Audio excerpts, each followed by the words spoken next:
दोस्तों, ये कहानी है एक ऐसी हस्ती की जिसने अपने अपमान का बदला जोश में आकर नहीं, बल्कि सफलता के झंडे गाड़ कर लिया। कहते हैं कि अक्सर आम लोग अपमान का बदला तत्काल ले लेते हैं, लेकिन महान लोग उसे अपनी सफलता की सीढ़ी बना लेते हैं।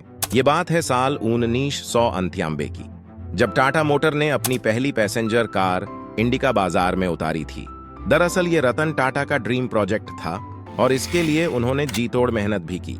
लेकिन इस कार को बाजार से उतना अच्छा रेस्पॉन्स नहीं मिल पाया जितना उन्होंने सोचा था। इस वजह से टाटा मोटर्स घाटे में जाने लगी। कंपनी से जुड़े लोगों ने घाटे को देखते हुए रतन टाटा को इसे बेचने का सुझाव दिया और न चाहते हुए भी रतन टाटा को इस फैसले को स्वीकार करना पड़ा। इसके बाद वो अपनी कंपनी बेचने के लिए अमेरिका की कंपनी फोर्ड के पास गए। रतन टाटा और फोर्ड कंपनी के मालिक बिल फोर्ड की बैठक कई घंटों तक चली।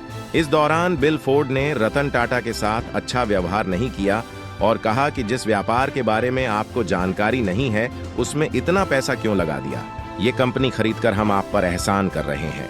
ये शब्द बिल फोर्ड के थे, लेकिन रतन टाटा के दिल और दिमाग पर छप गए। वे वहां से अपमान का घूंट पीकर इस डील को कैंसिल कर चले आए। बिल फोर्ड का वह अपमानित करने वाला वाक्य उन्हें लगातार बेचैन कर रहा था और उनकी रातों की नींद उड़ी पड़ी थी। बस इसके बाद रतन टाटा ने निश्चय कर लिया कि वो अब इस कंपनी को किसी को नहीं बेचेंगे और लग गए कंपनी को ऊंचाइयों पर पहुंचाने के काम में। इसके लिए उन्होंने एक रिसर्च टीम तैयार की और बाजार का मन टटोला।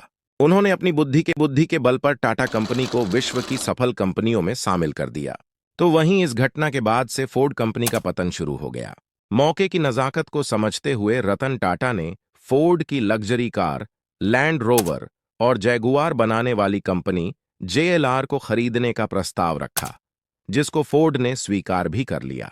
दोस्तों, उस समय बिल फोर्ड के शब्द थे, आप हमारी कंपनी खरीदकर हम पर बहुत बड़ा एहसान कर रहे हैं। दोस्तों, टाटा चाहते तो उसी समय बिल फोर्ड के साथ हुई मीटिंग में उनकी बात का जवाब दे देते, लेकिन वो कहते हैं महान लोग अपनी सफलता से लोगों को जवाब दिया करते हैं। दोस्तों, वीडियो अच्छा लगा हो तो लाइक्स और सब्सक्राइब जरूर करना। मिलते हैं एक और नई कहानी के साथ, तब तक के लिए धन्यवाद।